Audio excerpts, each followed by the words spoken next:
अस्सलाम वालेकुम दोस्तों, आप देख रहे हैं अज़ी टीवी और मैं हूं आपका प्यारा दोस्त अयाज शेख। असहाब कहफ जो कि अल्लाह के हुक्म से 300 साल गार में सोए रहे, वो कौन थे?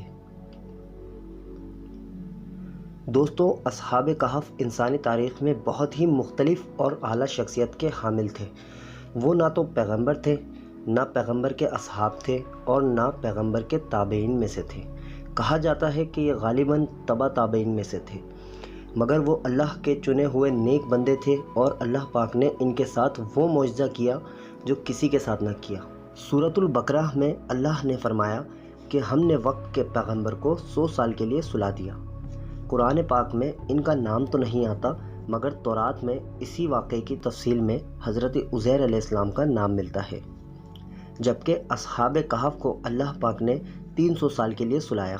हज़रत ईसा अलैहिस्सलाम के दुनिया से उठाए जाने के 100 साल बाद असहाब कहफ का वाक़या पेश आया।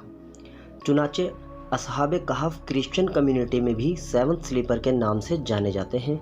क्रिश्चियन के यहाँ इन्हें औलिया अल्लाह की तरह माना जाता है। आज की इस वीडियो में हम असहाब कहफ के बारे में जानेंगे। असहाब कहफ कौन थे, अल्लाह ने इनके साथ क्या मौजज़ा किया और इनसे मुतालिक कुरान करीम में क्या आया है। इस वाक़ये से जुड़े तमाम सवालात को जानने के लिए इस वीडियो को एंड तक ज़रूर देखें। दोस्तों, कुरान पाक में असहाब कहफ के लिए एक सूरत है जिसका नाम ही सूरह कहफ है। इस सूरह में अल्लाह पाक ने फरमाया, चंद नौजवान थे जब उन्होंने एक गार में पनाह ली और वहाँ उन्होंने दुआ की, ए रब हमारे, हमें अपने पास से रहमत अता फरमा और हमारे हर मामले में कामयाबी की कोई राह निकाल दे। हज़रत ईसा अलैहिस्सलाम को आसमान पे उठा लेने के बाद ईसाइयत बहुत बिगड़ गई और ईसाइयों का हाल बहुत ख़राब हो गया। लोग बुत परस्त हो गए और दूसरों को भी बुत परस्ती पर मजबूर करते। उनका बादशाह दकियानूस, जो कि बेहद जालिम था, जो शख्स बुत परस्ती से इनकार करता वो उसे बेदर्दी से कत्ल करवा देता। असहाब कहफ साहिब ईमान और पक्के मवाहिद थे और दकियानूस के दरबारी भी थे, मगर बुत परस्ती के सख्त खिलाफ थे।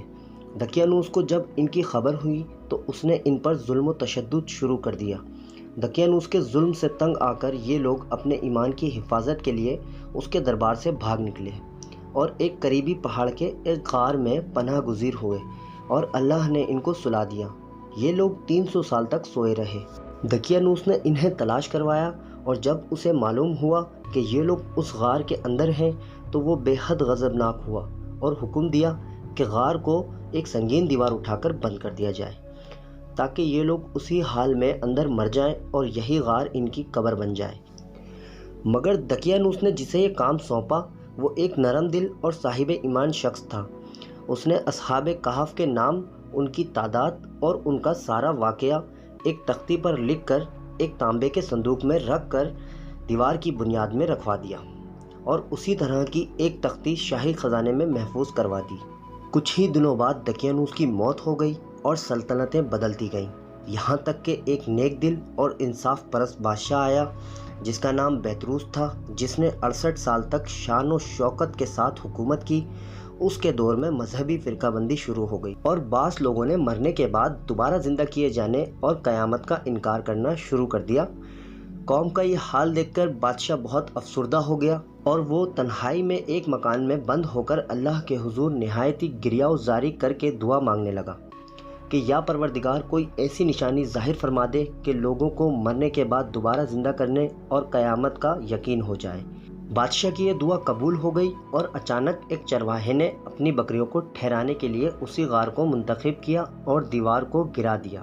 दीवार गिरते ही लोगों पर हिब्बत तारी हो गई कि दीवार के गिराने वाले खौफ के मारे वहाँ से भाग गए और असहाब कहफ अल्लाह के हुक्म से अपनी नींद से बेदार हो गए और एक दूसरे से सलामो कलाम करने लगे और इबादत कर ली। फिर जब उन्हें भूख लगी तो उन्होंने अपने एक साथी यमलिखा से कहा कि तुम बाज़ार जाकर खाना ले आओ और निहायत ही खामोशी से ये मालूम करो कि दकियानूस हम लोगों के बारे में क्या जानता है। यमलिखा गार से निकलकर बाज़ार रवाना हो गए और जब बाज़ार पहुँचे तो देखकर हैरान रह गए कि शहर में हर तरफ इस्लाम का चर्चा है और लोग एलानिया तौर पर हज़रत ईसा अलैहिस्सलाम का कलमा पढ़ रहे हैं। फिर यमलिखा एक दुकान पर खाना लेने गए और दकियानूस के ज़माने का सिक्का निकाल कर दिया जिसके बारे में कोई नहीं जानता था। کہ یہ سکہ کس زمانے کا ہے۔ دکاندار کو شک ہوا کہ شاید اس کے ہاتھ کوئی خزانہ لگا ہے، چنانچہ دکاندار نے ان کو بادشاہ کے سپاہیوں کے سپرد کر دیا۔ سپاہیوں نے ان سے خزانے کے بارے میں پوچھ گچھ شروع کر دی اور کہنے لگے بتاؤ خزانہ کہاں ہے۔ یملیخا نے کہا کوئی خزانہ نہیں ہے، یہ ہمارا روپیہ ہے۔ سپاہیوں نے کہا ہم کس طرح مان لیں کہ یہ تمہارا روپیہ ہے؟ اس سکے کو بند ہوئے صدیاں گزر گئی ہیں اور تم ابھی جوان ہو، لہٰذا صاف صاف بتاؤ کہ مسئلہ کیا ہے۔ یہ سن کر یملیخا نے کہا کہ تم لوگ یہ بتاؤ کہ دقیانوس بادشاہ کا کیا حال ہے؟ تو انہوں نے کہا روح زمین پر اس نام کا کوئی بادشاہ نہیں ہے، ہاں سینکڑوں سال پہلے اس نام کا ایک بے ایمان بادشاہ گزرا ہے جو بت پرست تھا۔ تو یملیخا نے کہا کہ ابھی کل ہی تو ہم لوگ دقیانوس کے خوف سے اپنا ایمان اور جان بچا کر بھاگے ہیں۔ ہمارے ساتھی قریب ہی ایک غار میں موجود ہیں، میرے ساتھ وہاں چلو، میں تم لوگوں کو ان سے ملا دیتا ہوں۔ چنانچہ حکام اور شہر کے لوگ کثیر تعداد میں اس غار کے پاس پہنچے۔ اصحاب کہف جو کہ یملیخا کے انتظار میں تھے، اور جب اتنا وقت گزر گیا تو ان لوگوں نے خیال کر لیا کہ یملیخا کو شاید دقیانوس کے سپاہیوں نے پکڑ لیا ہے۔ پھر جب اصحاب کہف نے غار کے پاس بہت سارے لوگوں کا شور و غل سنا تو وہ سمجھے کہ دقیانوس کی فوج ہمیں گرفتار کرنے آ پہنچی ہے، اور یہ لوگ نہایت ہی اخلاص کے ساتھ اللہ کا ذکر اور توبہ میں مشغول ہو گئے۔ حکام نے جب غار سے تانبے کا صندوق برآمد کیا اور اس میں سے تختی نکالی تو اس تختی پر اصحاب کہف کا نام لکھا تھا، اور یہ بھی لکھا تھا کہ یہ مومنوں کی جماعت اپنے دین کی حفاظت کے لیے دقیانوس بادشاہ کے خوف سے اس غار میں پناہ گزیر ہوئی ہے، اور دقیانوس کے حکم سے ان لوگوں کو اس غار میں ہی بند کر دیا گیا ہے۔ ہم یہ سب اس لیے لکھتے ہیں کہ جب کبھی یہ غار کھلے تو لوگوں کو اصحاب کہف کے بارے میں معلوم ہو جائے۔ حکام تختی کی یہ خبر پڑھ کر حیران رہ گئے اور ان لوگوں نے اپنے بادشاہ بیتروس کو اطلاع دی۔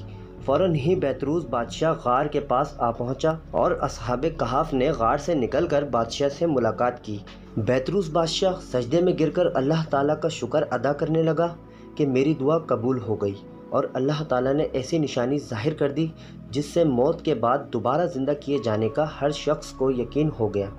اصحاب کہف بادشاہ کو دعائیں دینے لگے کہ اللہ تعالیٰ تیری بادشاہی کی حفاظت فرمائے، اب ہم تمہیں اللہ کے سپرد کرتے ہیں۔ پھر اصحاب کہف نے سلام کیا اور غار کے اندر چلے گئے اور سو گئے۔ اسی حالت میں اللہ تعالیٰ نے ان لوگوں کو موت دے دی۔